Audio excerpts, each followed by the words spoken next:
और आपके लिए बहुत जरूरी खबर है। दूध पीते हैं, चाय पीते हैं, बच्चों को दूध पिलाते हैं, तो आपके लिए बहुत जरूरी खबर है। खबर यह है, दूध पीने वालों को सावधानी बरतने की जरूरत है।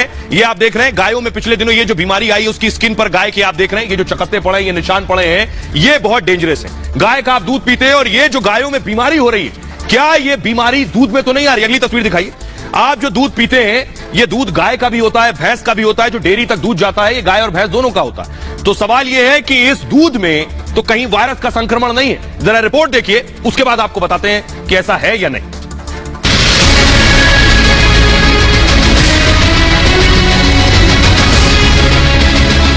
अगर आप दूध के शौकीन हैं, आपका बच्चा भी दूध पीता है, तो आपके लिए बहुत जरूरी खबर है।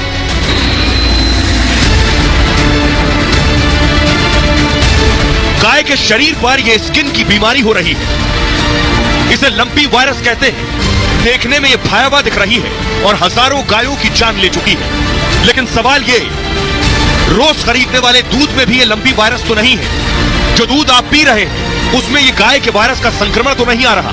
इसलिए दूध के शौकीनों को सावधान होने की जरूरत है। कहीं दूध के साथ ये लंपी वायरस हम आप तक तो नहीं पहुंच रहा। और आइए आपको बताते हैं क्या दूध में तो ये वाला वायरस नहीं आ रहा है। अगर आप दूध पीते हैं तो बहुत जरूरी खबर है, और आखिर इससे बचा कैसे जा सकता है, ये आपको जान लेना बहुत जरूरी है। तो देखिए, जल्दी से आपको दिखा रहा हूं, दूध के शौकीनों के लिए खबर है। ये देखिए, दूध की धारा बह रही है, लेकिन ये गाय पर जो वायरस है, जो स्किन डिजीज आप देख रहे हैं स्किन पर गाय की, लंपी वायरस गाय और भैंस में होने वाली बीमारी है। और ये एक तरह की स्किन डिजीज होती है, यानी चर्म रोग है, स्किन पर होने वाला रोग। गायों और भैंसों के शरीर पर गांठें पड़ जाती हैं, मोटी मोटी। लंपी वायरस कह रहे हैं क्योंकि लंप बन जाते हैं।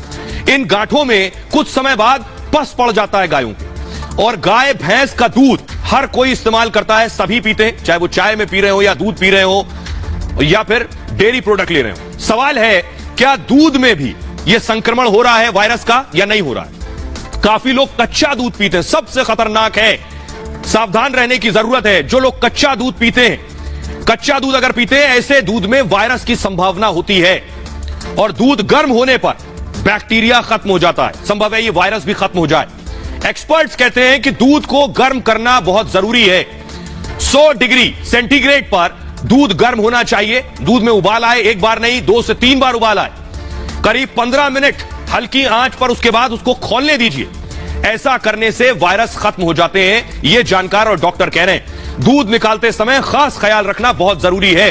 दूध निकालने से पहले भी हाथ साफ करें, यानी जो ग्वाला है जो दूध निकाल रहा है वो उसको पहले हाथ साफ करें, साबुन से धोए या सैनिटाइजर से साफ करें। गाय भैंस के थनों को अच्छे से साफ करें, जो गाय संक्रमित है। जो दूध निकाल रहा है उसे भी मास्क लगाना चाहिए, क्योंकि ये वायरल इंफेक्शन है। हाथों में ग्लव्स पहनकर, दस्ताने पहनकर ही उसे दूध निकालना चाहिए। और दूध निकालने के बाद हैंड सैनिटाइज करें या हाथ अपने धोए। सावधानी ही संक्रमण से बचाव का एक रास्ता हो सकता है।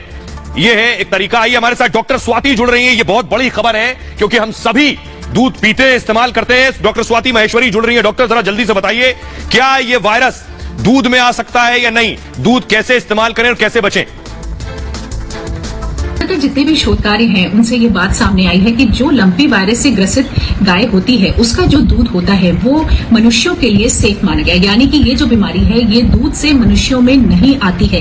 लेकिन फिर भी क्योंकि हम जानते हैं कि दूध से कई तरह के कीटाणु जो है वो मनुष्य में आ सकते हैं। कई ऐसे वायरस और बैक्टीरिया हैं, जैसे ब्रूसेला है, कैम्पाइलोबैक्टर है, ई कोलाई है, साल्मोनेला है। और इनसे अक्सर हम कई बार देखते हैं कि लोगों को, किसी को पेट में दर्द हो रहा है, उल्टियां हो रही हैं, ऐंठन हो रही है। तो इस तरह की परेशानियां, यानी कि जो संक्रमण है वो दूध से मनुष्यों में आए हैं। इसलिए एहतियातन तौर पे अच्छा होगा अगर हम दूध को अच्छे से उबाल करके तभी उसका सेवन करें, या पेस्चराइज्ड मिल्क जो होता है उसका सेवन अगर हम करें तो हम कई सारे कीटाणुओं से बच जाते हैं। और उसी तरह से लंपी वायरस का जो कीटाणु है उससे भी हम बच सकते हैं। तो दूध गर्म करके खौला कर ही लें। लेकिन एक और बुनियादी सवाल है, वो ये जो आप देख रहे हैं, ये जो आप देख रहे हैं डराने वाली तस्वीरें हैं। हजारों गायों की जान चली गई है। लेकिन क्या ये वायरस, पूरी स्क्रीन लीजिए, क्या ये संक्रमण मनुष्य की स्किन में भी आ सकता है? जो गायों को छू रहे हैं, क्या ये संक्रमण देख रहे हैं आप? स्किन डिजीज है। हजारों गायों की जान ले चुकी है राजस्थान और अलग अलग राज्यों में। ये देखिए जरा, पूरे शरीर पर लम्स आपको नजर आ रहे होंगे। ये वायरस पूरी तरह से गौवंश को खत्म करने की स्थिति में है, जिस तरह से ये जानलेवा हो चुका है। लेकिन क्या ये स्किन डिजीज इंसानों में भी, अगली तस्वीर प्ले कीजिए बैक टू बैक, क्या ये इंसानों में भी आ सकती है ये बीमारी? ये बहुत बड़ी चीज है। ये देख रहे हैं आप, गाय की स्किन पर आप देखिए, जो आप गांठ देख रहे हैं यही है लंपी वायरस और यही गायों की जान ले रहा है। आइए आपको बताता हूं, क्या ये इंसानों की स्किन पर भी आ सकती है इस तरह की बीमारी? क्या डॉक्टर्स क्या कह रहे हैं ये आपको बताएंगे, लेकिन पहले जरा ये देखिए। जानवरों से इंसान में फैलने वाले रोग जूनोटिक होते हैं, इनको जूनोटिक कहते हैं। लंपी वायरस एक जूनोटिक बीमारी नहीं होती है। पहली अच्छी चीज यह है, अभी तक इंसानों में फैलने का कोई मामला नहीं आया है और लंपी वायरस के मामले सिर्फ गाय और भैंस में ही देखे गए हैं। दूसरे पशुओं में भी लंपी के मामले सामने अब तक नहीं आए हैं। हालांकि वायरस अपने रूप को जरूर बदलता, आपको याद होगा कोरोना का म्यूटेशन हो रहा था, वो वायरस अपने आप को बदल रहा था। ये वायरस अभी गाय और भैंस पर है, लेकिन ये वायरस अपने आप को तब्दील जरूर करता है और बदलता है। ये जो इसका बिहेवियर चेंज है ये बहुत इंपॉर्टेंट है। ग्लोबल वार्मिंग और ग्लोबलाइजेशन बदलाव से होते हैं ये, और हो सकता है आगे चलकर ये वायरस इंसानों में फैल जाए, ऐसी संभावना से इनकार नहीं किया जा सकता। लंपी वायरस को लेकर अलर्ट रहने की बहुत ज्यादा जरूरत है। गाय भैंस में ये वायरस मच्छरों से फैल रहा है, ऐसा एक्सपर्ट्स कह रहे हैं। कीट पतंगे भी एक पशु से दूसरे पशु तक बीमारी पहुंचा रहे हैं। आइए डॉक्टर हमारे साथ, डॉक्टर स्वाति हमारे साथ लगातार बनी हुई, उन्हीं से पूछते हैं कि क्या ये अगर इस वायरस का बिहेवियर चेंज होता है, वायरस बदलता है डॉक्टर स्वाति, तो क्या ये इंसानों तक भी आ सकती है स्किन डिजीज?